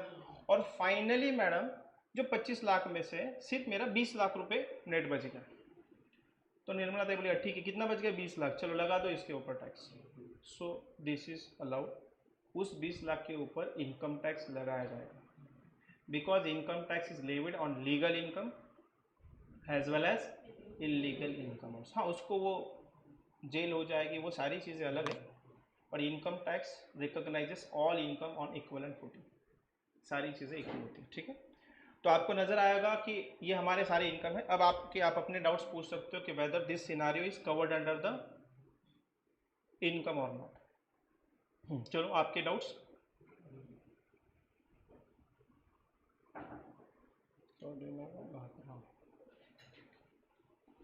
लेक्चर है, हाँ बताओ, आपकी तरफ से भी डाउट आना चाहिए, नहीं तो मुझे डाउट्स है फिर मैं वो आपको पूछूंगा। मैं इनकम के बारे में पूछ रहा हूँ कि क्या ये चीज़ इनकम ट्रीट होगी या नहीं होगी।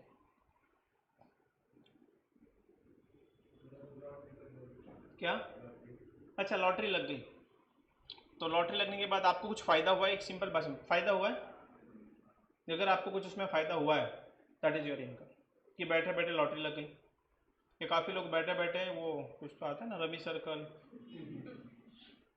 वो खेलते रहते हैं क्लास में, तो उससे भी अगर कुछ विनिंग आ गया, आता है ना उसमें भी विनिंग्स, या वो मैच पे आता है, क्या नाम है उसका, ड्रीम 11, उस पर पैसा लगाते तो वहाँ से भी आ जाता है। It is not a lottery, तो it is a game of skill, ऐसा बोला जाता है, स्किल वाला गेम है कि कौन से प्लेयर के ऊपर कितना पैसा लगाना है।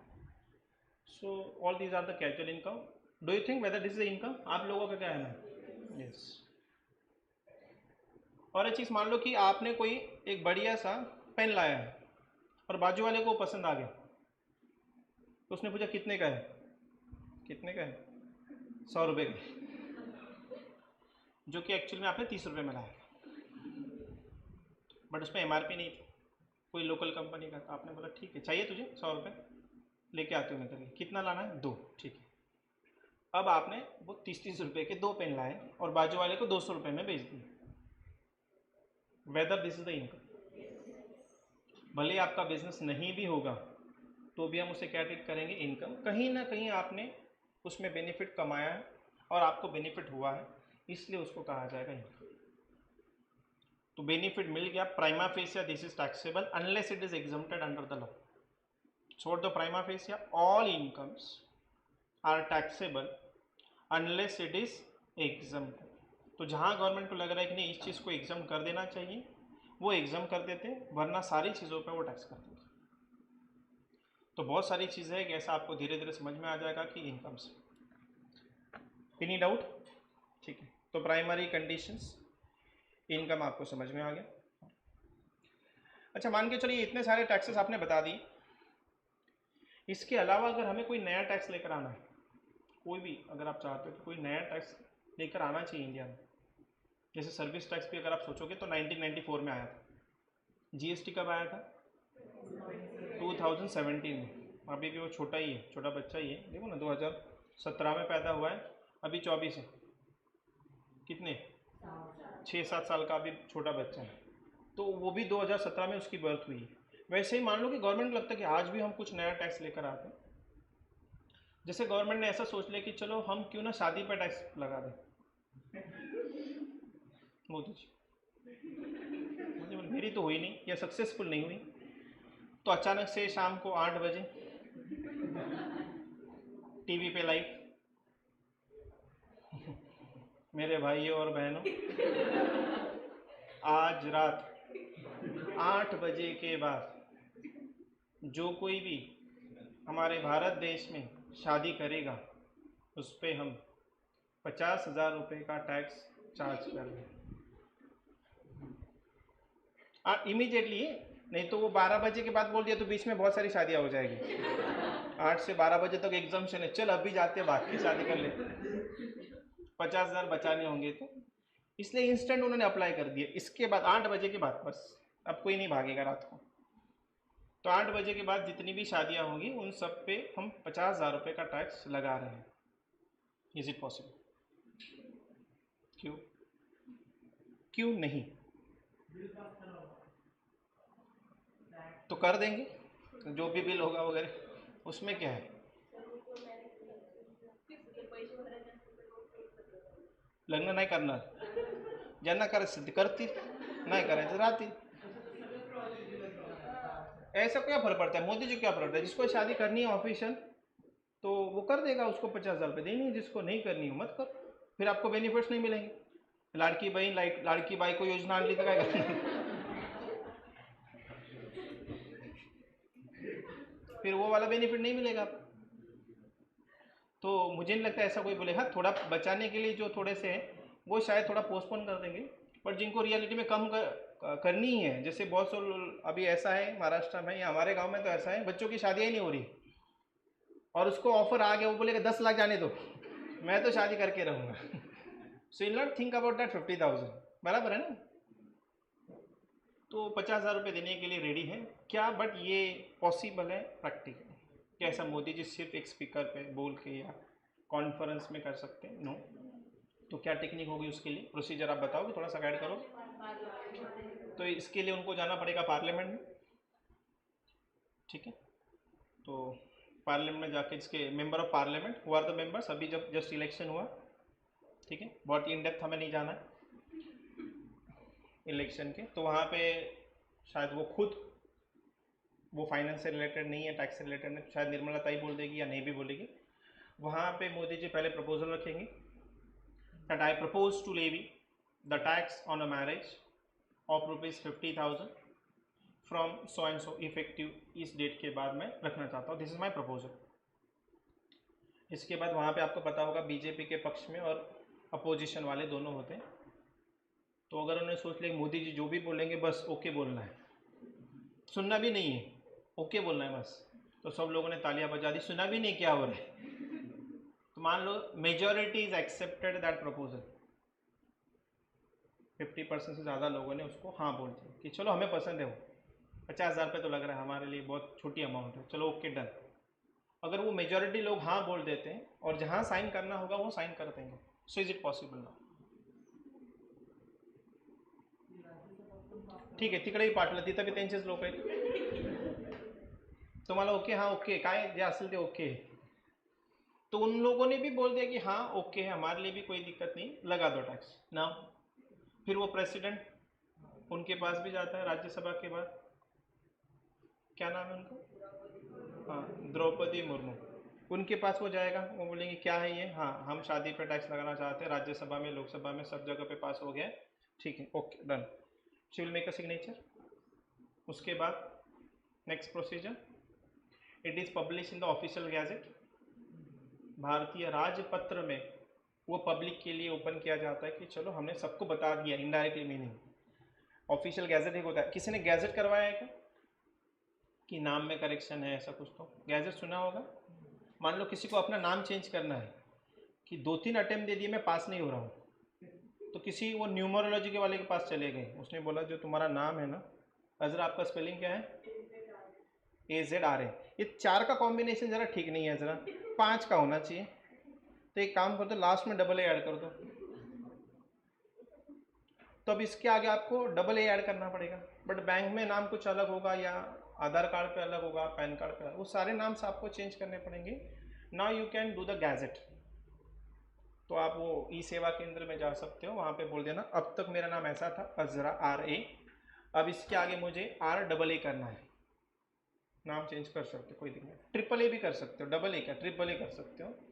तो वहाँ पे वो ऑफिशियल गैजेट मतलब पब्लिक डोमेन में ऑफिशियल गैजेट में एक नंबर आ जाता है कि आज से इस इंसान को इस नाम से पुकारा जाएगा, नाम बदल भी सकते हो, इसको कहते हैं ऑफिशियल गैजेट। ऐसे ही जो हमारा बिल है finally it will be publish in the official gazette और तब से वो अप्लीकेबल हो जाएगा पब्लिक। तो मान लो ये सारी प्रोसीजर मैंने कर दी, तो क्या अब ये पॉसिबल है? मैं बोलूँगा ना, मैं बोलूँगा ये सारी चीज़ें आपने फॉलो तो कर दी, बट आपने अपने बाप को नहीं पूछा। मोदी जी के भी ऊपर कोई तो है, तो सबका बाप एक ही है, कॉन्स्टिट्यूशन। तो उससे पूछा क्या आपने? उससे परमिशन ली क्या? आपने सारी प्रोसीजर फॉलो कर दी, बट आपने उसको पूछा ही नहीं एक बार। हमने कहीं कंसिडर नहीं किया। सब जो एमपी थे उनको पूछ लिया, प्रेसिडेंट को, राज्यसभा में सबको पूछ लिया, बट आपने कॉन्स्टिट्यूशन से परमिशन नहीं ली। तो कॉन्स्टिट्यूशन से अगर आप परमिशन लेते हैं और वो अगर आपको अलाउ करता है तो ये पॉसिबल है। सो ये कॉन्स्टिट्यूशन में क्या है, ये सारे लॉज का बाप है। आपने शायद बाकी के लॉ या पढ़ते समय शायद कॉन्स्टिट्यूशन का आपने थोड़ा देखा होगा। अच्छा, जो इंडिया का कॉन्स्टिट्यूशन है मुझे बता सकते हैं when it has been officially applicable in India? Constitution नहीं, वो तो फाइनल हो गया, फाइनली अप्लीकेबल, वो तो ड्राफ्ट फाइनलाइज हुआ था। 51 49 अलग अलग बता रहे हो मुझे। नवंबर नका सांगू, ती डेट नहीं है, वो तो अप्रूव हो गया था सिर्फ नवंबर वाला संविधान दिन 26 जनवरी 1950। उसको हम सेलिब्रेट भी करते हैं ना, गणतंत्र दिवस, रिपब्लिक डे। कशाचा आहे तो? सुट्टी असते आज। और वो 15 अगस्त वाला, वो 15 अगस्त 1947। तो 1947 में हम आज़ाद हो गए। उस बीच वाले पीरियड में हमने ये पूरा कॉन्स्टिट्यूशन बनाया और ऑफिशियली ये अप्लीकेबल हो गया 26 जनवरी 1950। नवंबर में वो पूरा अप्रूव हो चुका था, रेडी हो चुका था, maybe some because of some reason 26 जनवरी को हमने अप्लीकेबल कर दिया। तो इस कॉन्स्टिट्यूशन में लिखा क्या गया है? All the rights, powers, your duties, responsibilities of all the public. जैसे right to speak in a public, आपके पास राइट होता है। Even in the court, court ऐसा बोलता है हाँ चलो इसने खून किया, इसको फांसी लगा दो। आपको पता हो कॉन्स्टिट्यूशन में लिखा हुआ है हर इंसान को अपॉर्चुनिटी ऑफ बीइंग हर्ड दिया जाता है। फाइनली पूछता है ना, मान लो कि जज कन्विंस हो चुका है कि इसी ने खून किया है, रिकॉर्डिंग्स है, 100 लोगों ने गवाही दी है, फिर भी वो उसे एक बार पूछता है आखिरी बार कि आपको ये गुनाह कबूल है, तो हाँ भी बोल सकता है और ना भी बोल सकता है। नहीं तो फिर से पूरा चालू हो जाएगा, फिर देखे जाएंगे एविडेंस किसके अगेंस्ट है, उस हिसाब से उसको जो भी पनिशमेंट देनी है दे सकते हैं। अगर मान लो ऐसे केसेस में अगर उसने कुछ जेन्युइन कॉज बता दिया कि सर ये मैंने ज़रूर किया है but this is a genuine reason, और अगर कोर्ट को वो जेन्युइन लग गया कि हाँ अच्छा ये गुनाह किया बट जेन्युइन रीज़न था, तो वो पनिशमेंट उससे नहीं मिलती। जैसे आपने किसी को मारा होगा against self defence, then what is the punishment? 0। But आपको प्रूव क्या करना है? मैंने जो सामने वाले को मारा वो सेल्फ डिफेंस में मारा। ये वाला कानून डिपार्टमेंट के साथ लागू नहीं होता है। नहीं तो सर ने भी बोला सेल्फ डिफेंस में भी ठोकता हूँ किसी को, तो मान लो किसी पुलिस वाले ने पकड़ लिया और एक फटका दे दिया, अच्छा सर ने क्या बताया था? Self defence. खींच के 2 उल्टे मार दिए उस पुलिस वाले को, कानून है हमारा सेल्फ डिफेंस। वो वाला कानून पुलिस डिपार्टमेंट के साथ लागू नहीं होता। नहीं तो वो मार रहा था इसलिए मैंने भी मार दिया, तो डिपार्टमेंट मिलिट्री के साथ नहीं। हाँ, प्राइवेट में किसी 2 लोगों का झगड़ा चल रहा है, उसने एक मारा मैंने भी एक मारा, उसने 2 मारे मैंने भी 2 मारे, दैट इज ओके। तो जो कम ज़्यादा हुआ होगा कोर्ट बोलेगा तेरा एक रह गया है, तू मार दे, बैलेंस टैली हो जाएगी आपकी। So that is allowed. तो यहाँ पे परमिशन आते, फिर से हम कॉन्स्टिट्यूशन पर आते हैं। तो कॉन्स्टिट्यूशन सारे कानून का बाप होता है और वही आपको परमिशन देता है whether you can collect the tax, whether you can make the law और नॉट। बात है अगर हमें कानून बनाना है तो 2 लोग हमारे इंडिया में कानून बनाते हैं, because it is a federal structure. India कैसा है? फेडरल स्ट्रक्चर है। 2 गवर्नमेंट हमारे यहाँ पे कानून बनाते हैं, एक है सेंट्रल और दूसरा है स्टेट। क्या किसी को पता है इस टैक्सेस में से कौन से कानून किसने बनाए? जस्ट आइडिया पता होगा तो। जीएसटी ये लॉ किसने बनाया है, कानून किसने बनाया, या पैसा किसको जाता है? जीएसटी। अच्छा, जब आप कोई भी चीज़ खरीदते हो या सर्विस खरीदते हो तो उसके नीचे जीएसटी लगता है, कुछ डिवाइडेशन होता है क्या वहाँ पे, कभी देखा है? हाँ, तो वो बोलते कि CGST 9%, उसका फुल फॉर्म क्या है? CGST सेंट्रल जीएसटी, और उसके नीचे SGST का मतलब स्टेट जीएसटी। तो वहीं से पता चल जाता है ये जो टैक्स लगाया जा रहा है ना, दोनों लगा रहे हैं, सेंट्रल भी लगा रहा है और इक्वलेंट टैक्स स्टेट भी लगा रहा है। चलो, तो जीएसटी में दोनों मिलकर टैक्स लगाते हैं। वैट ये स्टेट लगाता है, दिस इज स्टेट। CST ठीक है, फिलहाल मैं आपको सेंट्रल लिखवा देता हूँ। And the custom central. Income tax, any idea? चलो, इनकम टैक्स में स्पेसिफिकली लिख लो आप, income tax is levied by the central government.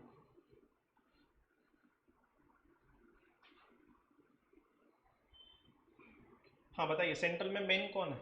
अभी फिलहाल आप बोलोगे चलो सर, सेंट्रल को रिप्रेजेंट करने वाली ये गवर्नमेंट है। Who is the which is the government? Modi government, BJP government, ठीक है।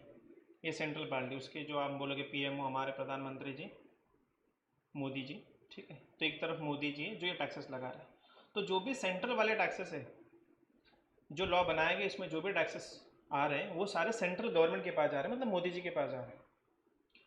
जो कानून स्टेट ने बनाए हैं और उससे जो भी रेवेन्यू आता है वो किसके पास जाएगा? स्टेट गवर्नमेंट के पास जाएगा। जैसे अगर हम महाराष्ट्र की बात करें तो कौन है महाराष्ट्र गवर्नमेंट में रूलिंग पार्टी? आजची कुठली? आज आज हाँ, बीजेपी है ना, अलाइड पार्टी, महायुति, तो जिसमें बीजेपी है सगळेच येते, कॉम्बिनेशन हाइब्रिड बन गया, पूरा मिक्स है। चलो, हमारे सीएम कौन है? चलो, एक तरफ है शिंदे जी और एक तरफ है मोदी जी। तो दोनों के टैक्सेस मान लो, हमारे स्टेट गवर्नमेंट जो भी लॉ बनाती, स्टेट गवर्नमेंट के पास जो भी पावर है, जो भी लॉ बनाती, उससे मिलने वाला पैसा किसके पास जाएगा? शिंदे जी के पास जाएगा। और सेंट्रल गवर्नमेंट ने जितने भी कानून बनाए वो किसके पास जाएगा? सेंट्रल गवर्नमेंट के पास जाएगा। तो मान लो कि ये बड़ा भाई और छोटा भाई, मोदी जी बड़ा भाई और ये छोटा भाई, इनमें ऑलरेडी फिक्स अप हो चुका है कि कौन सा टैक्स कौन वसूल करेगा, और ये फिक्सअप किया है आपके कॉन्स्टिट्यूशन में। जैसे आपके घर में किसको कितना पॉकेट मनी मिलेगा, ये कौन डिसाइड करता है? पेरेंट्स। पेरेंट्स में से कौन? डिपेंड, हर घर में कहानी अलग अलग होती है।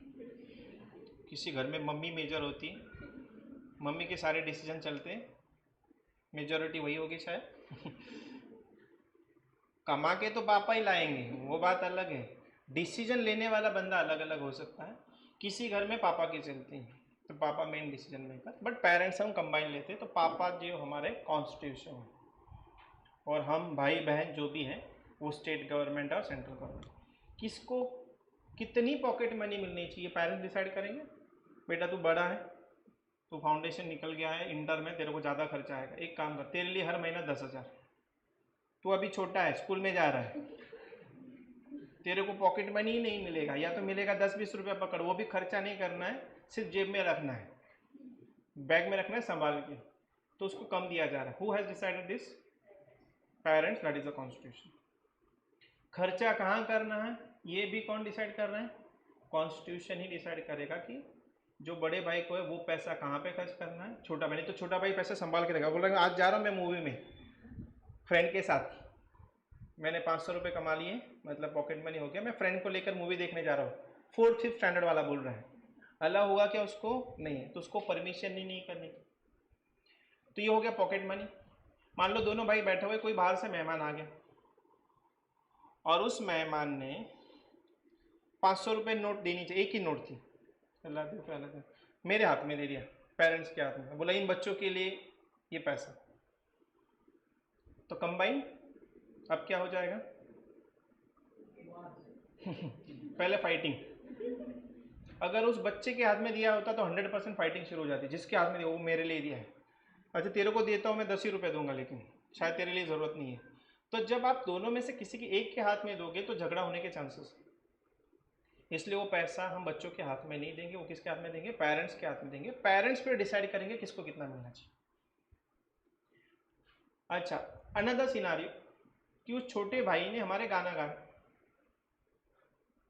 और पैसा उसी के हाथ में दिया गया, अब क्या लगता है वो छोटे भाई का, वो भले वो मनी बैंक में डाल देगा, पिगी बैंक में वो पैसा डाल देगा, वो पैसा उसी का है। बड़े भाई ने डांस करके दिखाया और डांस करने से उस मेहमान ने फिर से 100 रुपये की नोट दे दी, अब वो पैसा किसका है, वो बड़े भाई का है। लेकिन जब कुछ खाने के लिए, चॉकलेट्स बिस्किट के लिए कंबाइन पैसा दिया जाता है, तब डिवाइडेशन कौन करेगा, कॉन्स्टिट्यूशन डिवाइड करेगा। वैसे ही हमारे यहाँ पे 1950 में या 1949 में जो भी कॉन्स्टिट्यूशन पास हुआ या अप्लीकेबल कर दिया गया, तब पूरा इंडिया कैसे रेगुलेट करेगा, सरकार कैसे चलाई जाएगी, पब्लिक के राइट्स क्या होंगे, इस रिस्पॉन्सिबिलिटीज़ क्या होगी। हमारे यहाँ पे बोला जाता है कि हमारे यहाँ पे वोटिंग होता है, ठीक है, डिक्टेटरशिप नहीं है वैसे तो, वोटिंग करके हम लोगों को सिलेक्ट करते हैं या नॉमिनेट करते हैं या कैंडिडेट को वहाँ पे पहुँचाते हैं। तो ये सारी चीज़ें हम लोग करते हैं, जनता करती है, आम आदमी करता है। तो इसलिए कॉन्स्टिट्यूशन में ये सारी चीज़ें लिखी गई कि पूरा इंडिया चलाया कैसे जाएगा। तो इस कॉन्स्टिट्यूशन में बहुत अलग अलग आर्टिकल्स हैं, ये वाला पार्ट आपको लिखना है, लास्ट पार्ट, यहाँ पे हेडिंग लिख देना कॉन्स्टिट्यूशन।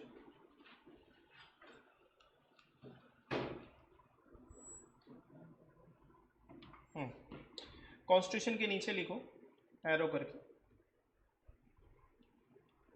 Article 246, article 246।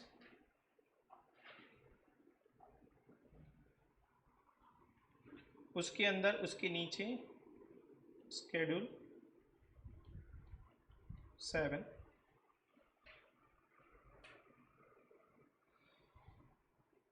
और उसके नीचे 3 लिस्ट दी गई है।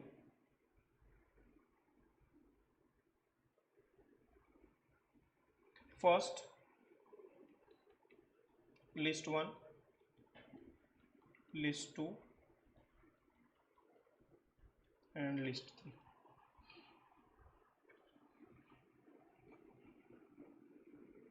ठीक है, now list 1 is known as union list. List 1 के नीचे लिखो union list. List 2 is known as state list, and third one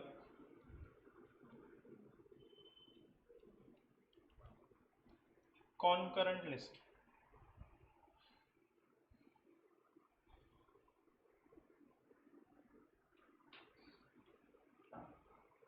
सो हमारे कॉन्स्टिट्यूशन में हमें कहाँ जाना है, देखो article number 246 schedule 7 list 1, 2 and 3, this talks about the which government will make the which law बनाने की पावर किसके पास है। तो लिस्ट 1 यूनियन लिस्ट है। यूनियन इज नथिंग बट, हम इसको कई बार सेंट्रल गवर्नमेंट भी बोलेंगे, सीजी मतलब सेंट्रल गवर्नमेंट।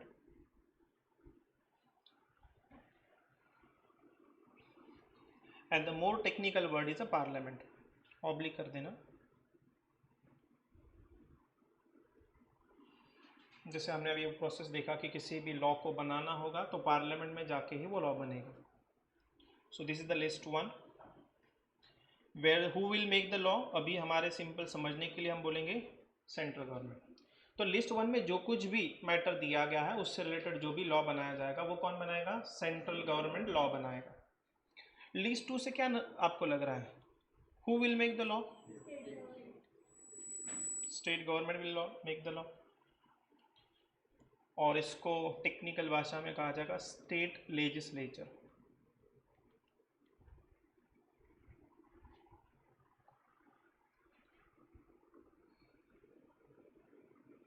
ठीक है, बट हम यहाँ पर डिस्कशन के लिए स्टेट गवर्नमेंट वर्ड यूज करेंगे। अब आखिरी लिस्ट बचती है, वैसे तो 2 ही गवर्नमेंट हमारे यहाँ पर है। So this is a concurrent list, who will make the law related to this matter, both. तो central government plus state government दोनों मिलकर कानून बनाएंगे यहाँ पर।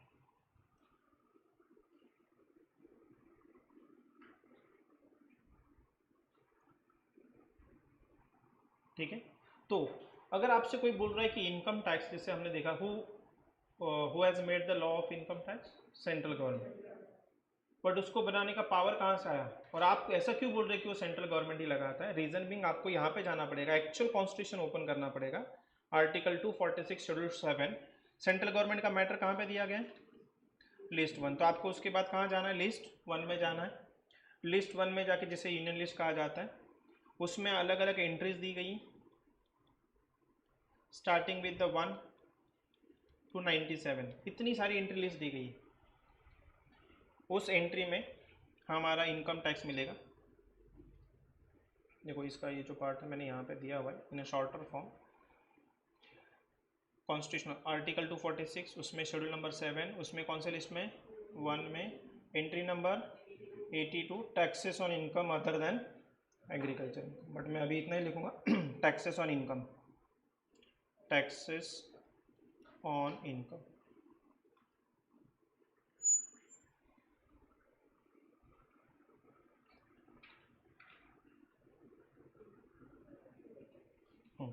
Entry number 82, taxes on income.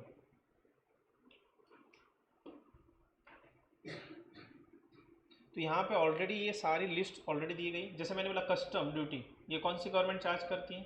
Central. तो ये किसने बताया? कॉन्स्टिट्यूशन में। फिर से आपको ये एंट्री नंबर 1 to 97 इस लिस्ट में वो कस्टम ड्यूटी मिल जाएगा। Earlier there was excise duty, ये भी सेंट्रल को जाता था, तो ये भी कौन से लिस्ट में होगा? यूनियन लिस्ट में। तो जितने कानून सेंट्रल बना सकता है, जितने लॉ सेंट्रल बना सकता है, वो सारी लिस्ट यहाँ पे दी गई। वैट जो है वो लिस्ट 2 में था, लिस्ट 2 में आता है, या स्टेट एक्साइज जो भी हम जीएसटी में देखेंगे वो लिस्ट 2 में आता है। तो कॉन्स्टिट्यूशन ने ऑलरेडी फिक्सअप करके रख दिया है कि कौन सी गवर्नमेंट कौन सा कानून बनाएगी और कौन सा टैक्स कलेक्ट करेगी। अगर ये नहीं बनाया होता तो क्या होता? फाइटिंग शिंदे जी और मोदी जी के बीच में, नहीं ये लॉ मैं बनाऊंगा, मोदी जी बोले नहीं नहीं मैं बनाऊंगा। तो ऐसी फाइटिंग ना हो, तो ऑलरेडी कॉन्स्टिट्यूशन में बता के रखा गया है कि इस वाली लिस्ट पर ये इतने मैटर्स है, ये सब्जेक्ट आपका, इस पे लॉ आप बनाओ, और ये जो दूसरा बच गया इस पे आप बनाओ, ताकि आपकी फाइटिंग ना हो। अब सवाल ये आता है कि हम वापस आ जाते हैं टैक्स ऑन मैरिज, वो आधे में ही छोड़ दिया। तो हमने पूरा ये छान मारा, तो इसमें कहीं पर भी टैक्स ऑन मैरिज है ही नहीं। तो क्या कॉन्स्टिट्यूशन आपको परमिशन दे रहा है कि आप मैरिज पर टैक्स लगा सकते? अच्छा, अगर परमिशन दिया भी तो भी प्रॉब्लम क्या आ जाएगी? शिंदे जी बोलेंगे हाँ लाड़की बाई को योजना में अमृत, हमारे महाराष्ट्र में जितनी भी शादियां होंगी उस पर टैक्स मैं लूँगा, और मोदी जी बोलेंगे पूरे इंडिया में जितनी शादियां होंगी उसके ऊपर मैं टैक्स लूँगा। फिर से झगड़ा। तो आपको कॉन्स्टिट्यूशन में जाना, हाँ किसके, मेरे लिस्ट में क्या चेक करते हैं? टैक्स ऑन मैरिज नहीं है, मतलब सेंट्रल गवर्नमेंट टैक्स उसके ऊपर लॉ नहीं बना सकता या टैक्स कलेक्ट नहीं कर सकता। लिस्ट 2 में है क्या? उसमें भी नहीं है और उसमें भी नहीं। तो इसका मतलब टैक्स ऑन मैरिज हम लेवी नहीं कर सकते। कोई कल जाके बोले हाँ जो लोग बहुत चल रहे हैं रास्ते में, चलने पर टैक्स लगा देते हैं, जो जितना ज़्यादा चलेगा उस पर हम टैक्स लगा देंगे। फिर से कॉन्स्टिट्यूशन में ये दिया है क्या? नहीं दिया, तो टैक्स नहीं लगाना। अच्छा फिर भी मान लो मोदी जी को तो टैक्स लगाना ही है, तो क्या कर सकते हैं? इसमें अमेंडमेंट लेकर आनी पड़ेगी, जो इतनी आसान नहीं होती, स्पेशल मेजॉरिटी की ज़रूरत पड़ती है। तो आपको क्या करना पड़ेगा? आपको कॉन्स्टिट्यूशन में भी अमेंडमेंट लानी पड़ेगी। इसके लिए स्पेशल मेजॉरिटी राज्यसभा में भी वगैरह, इसको बहुत सारी चीज़ आपको, जब तक मेजॉरिटी लोग हाँ नहीं बोलेंगे तब तक वो पॉसिबल नहीं है। तो ये list 1, list 2 and now list 3, last part. अब आप बोलोगे सर लिस्ट 3 में कौन लॉ बना रहा है? दोनों मिलकर। फाइटिंग होने के चांसेस है ना, कि जब दोनों मिलकर लॉ बना रहे हैं तो झगड़ा तो होगा ही। बट लिस्ट 3 में जो मैटर दिया गया है, this is a non revenue matter, जिसमें टैक्स नहीं है कहीं पर भी, तो पैसे का सवाल ही नहीं आता। तो जब पैसे का सवाल ही नहीं आता तो टैक्स में या अमाउंट में कहीं पर भी ऊपर नीचे नहीं होगा, तो झगड़ा होने के चांसेस ना के बराबर। तो कोई आर्ग्यूमेंट ही नहीं करेगा, because these are the non revenue matters. तो लिस्ट 3 में क्या क्या आता है, मैं 2-3 एग्जाम्पल देता हूँ। Write down tax on marriage, tax नहीं, law related with the marriage, वहाँ पे टैक्स नहीं allow, law related to marriage tax नहीं वहाँ पे सिर्फ कहीं पर भी। Then law related to education, then law related to adoption of child,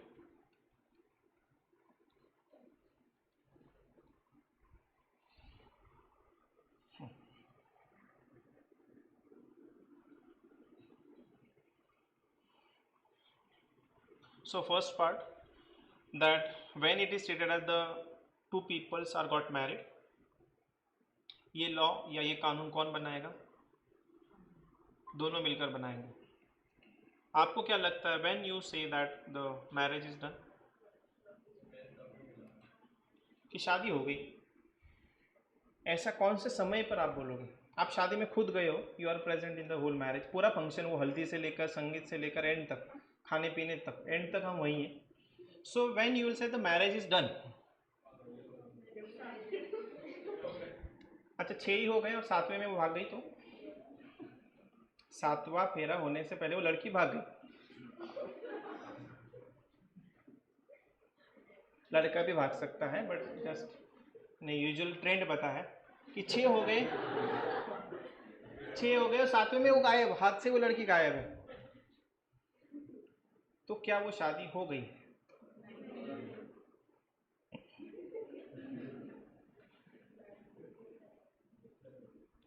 कई बार तो ऐसा होता है कि पूरी शादी हो जाए, 7 फेरे तो अलग से वो सेपरेटली प्राइवेटली लेते हैं ना, पूरा होने के बाद सब। कोई बोला सर जब तक हमारा खाना नहीं हो जाता कंप्लीट तब तक हम नहीं बोलेंगे शादी हो गई। सो एक लॉजिक उन्होंने बताया 7 फेरे, 6 हो गए तो नहीं हुई। और कोई नहीं, तीतर नंतर अभी तो मैरिज सर्टिफिकेट के लिए हम नहीं जाएंगे वहाँ पर। हाँ, वरमाला और वो मंगलसूत्र, वो ऐसा सिर्फ पकड़ा है, वो मूवी में दिखाते कई बार, ऐसा हाथ में लिया, वो हीरो दौड़ रहा है 10 किलोमीटर से दौड़ते दौड़ते आ रहा है, फिर भी वो हाथ वहाँ तक पहुँचता नहीं है वो मंगलसूत्र, पता नहीं इतना स्लो मोशन में कैसे चल रहा है वो, तो उठा लिया ऐसे ऐसे ऊपर खींच रहा है और वो उतने दूर से गाड़ी में या भागते भागते पहुँच जाता है, और वो टच करने से पहले वो फिर से भाग जाती है वो। सो 7 फेरे हो गए और मंगलसूत्र नहीं हुआ।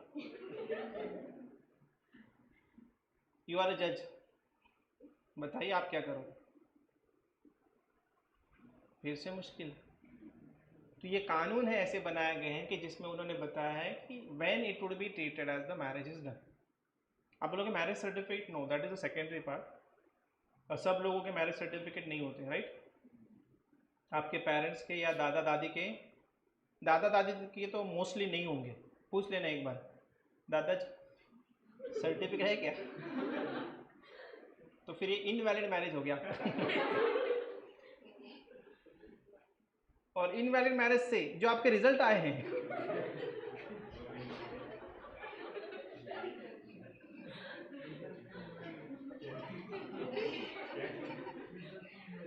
और उनके जो रिजल्ट आए हम,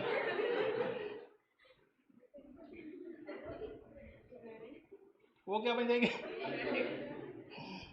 सो marriage certificate is not a concrete evidence, क्योंकि पहले ऐसे मैरिज रजिस्ट्रेशन नहीं होते थे, मोस्टली नहीं होंगे, आप चेक कर लेना, शायद आपके पेरेंट्स के भी हाँ या ना में चांसेस हैं, बट आपके दादा दादी के तो नहीं होंगे। लॉ तो था, उस वक्त भी लॉ था, दादा दादी के थोड़े बहुत लोगों के होंगे, थोड़े बहुत लोगों के नहीं होंगे। तो आजकल वो पहले इतना कोई मांगता नहीं था, आजकल ज़रूरत पड़ती है इसलिए हम निकाल लेते हैं। तो मैरिज सर्टिफिकेट भी कान से इट्स एविडेंस, क्योंकि कई बार ऐसे मान लो कि सब लोगों के सामने शादी हो गई, भले ही मैरिज रजिस्ट्रेशन नहीं भी हुआ है तो भी आपको लीगल वे से ही जाना पड़ता है फॉर टेकिंग अ डिवोर्स।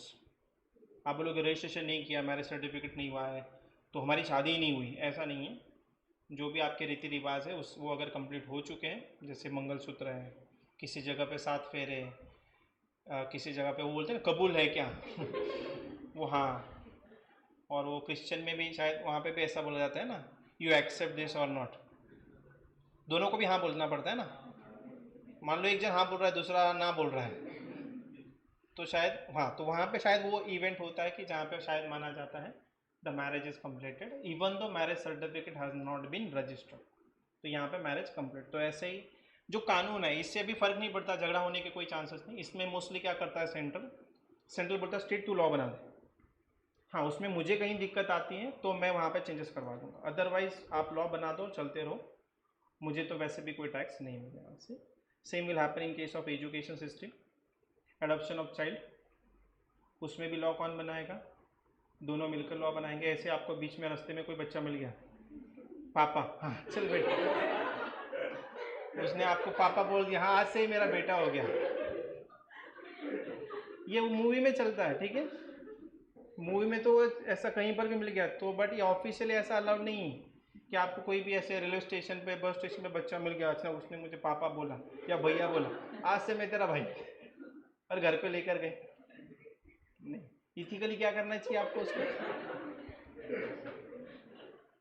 घर पे नहीं लेके जाना है उसको, तो वहीं कहीं डिपॉजिट कर देना उसको, कि पुलिस स्टेशन होगा या रेलवे स्टेशन जो भी होगा, वहाँ पे कोई मेन हेड होगा, तो वहाँ पे बोल देना ये बच्चा भटक गया है, इसके माता पिता जिंदा ज़रूर होंगे, तो इसको उनके पास पहुँचा दो। आपको भैया बोलने से आप भाई नहीं बनोगे, ना ही पापा बोलने से। तो अगर हाँ, अगर ऐसा प्रूव हो चुका है कि उसका कोई नहीं है इस दुनिया में और आप उसे अडॉप्ट करना चाहते हो, so you have to follow the law. तो लीगली आपको अडॉप्ट करना पड़ेगा, प्रोसीजर्स होती है लीगली अडॉप्शन की, वो सारी करने के बाद डॉक्यूमेंटेशन होगा, फिर वो आपका लीगल बेटा या लीगल भाई बन सकता है। ठीक है, चलो आज के लिए इतना ही, थैंक यू।